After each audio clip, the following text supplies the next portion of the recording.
Eddie Brett Love, Cathy Love, Brittany Love. Vous mentez, Clever Boys Heavyweight. Vos familles vous mentent. On nous dit d'oublier la politique, ou notre mort sera tragique. Nous serons aussi prochains sur la liste comme ce pauvre journaliste. Plus d'infos, flash en faux, c'est la gestion quotidienne du patrimoine national, utilisé à des fins malsaines. L'article 24 de la Constitution garantit la liberté de presse, et même d'autres instruments internationaux la reconnaissent. Plus question de la liberté de presse, mais ça n'a aucun sens. La vérité est étouffée et nous sommes réduits au silence, parce que nos voix doivent toujours demeurer inaudibles. Tellement gênant, alors il va falloir supprimer la cible. Nous devons tout tolérer mais pas restant impassibles. Nos écrits parleront d'eux-mêmes comme versés dans la Bible. Demandez à Serge Karba du journal Le Miroir, il vous dira que ces assassinats pèsent autant sur sa mémoire. Faut militer activement pour la liberté de la presse. On va toujours dénoncer les antivaleurs et certes sans cesse. Journalistes assassinés. Vos familles vous mentez. Vos familles vous mentez. Oh, ceux qui diffusent des infos contre le pouvoir en place reçoivent des appels anonymes et parfois de fortes menaces. Des assassinats ciblés, des défenseurs des droits de l'homme, des journalistes harcelés tous les temps au téléphone, des prisonniers politiques ou prisonniers d'opinion qui croupissent en détention pour de fausses accusations, des lampistes punis à la place de commanditaires, des instigateurs aux véritables exécuteurs. Parfois la mort les guette chaque jour au quotidien. Ils doivent être sur le qui-vive, prévenir tous les siens. Journaliste en danger dans l'exercice de sa profession. Fais gaffe ou ta famille subira une forte agression. De faux procès pour tromper la vigilance des gens. La sacralité de la personne humaine, les savez-vous bon sang? Rien nous arrêtera dans la lutte contre le mensonge. Nos paroles seront toujours libres, faut pas jeter l'éponge.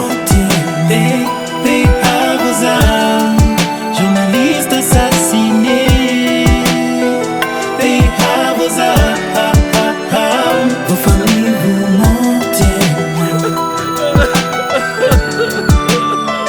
Vos familles vous mentez.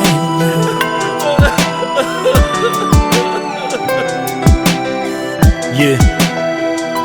Nous rendons hommage à tous ces journalistes et professionnels de médias tués ou disparus en République démocratique du Congo au cours de ces dernières années. Et à ces dons, les dépouilles mortelles n'ont pas été remises aux familles des victimes. Et dans ce sens, nous pensons alternativement à Jérôme Gongo, à Floribert Tchébéa et à Fidel Bazana, à Pierre Tchébéa, à Roman Tungulu, à Franck Ngike, à Mpoli Ngongo, à Louis Bapua et à Adolphe Kavula, tous tués à Kinshasa, à Kayilou Mutombo, tué à Lubumbashi, à Serge Maeshe, à Didas Namujimbo, à Wabiu Kasuba, à Pascal Kabungulu et à Bruno Koko, tous tués à Bukavu, à Patrick Kikuku, à Kambale Moussonia, tous tués à Goma, à Kite Kisembo, disparu depuis 2003 à Bunia, et à Guilin Tchandjabo, sauvagement violenté et tué à Bunia, à Patient Pankome, alias Montigomo, tué à Beni, et à Jean-Michel Wawa, tué à Chikapa. À tous les journalistes et professionnels des médias qui contribuent à l'émergence d'une presse libre et prospère sur l'ensemble du territoire national. On ne sait pas comment vous dire que nous avons aussi été affectés d'une manière ou d'une autre par cette tragédie. Et en dépit de l'incapacité de foi de la justice congolaise d'apporter une lumière sur les circonstances de ces assassinats, l'impunité accroît incessamment. Dépénaliser les délits de presse tels que les imputations dommageables, des fausses nouvelles ou offenses aux autorités, les remplacer par des sanctions civiles favoriserait tant soit peu la liberté d'expression et d'opinion.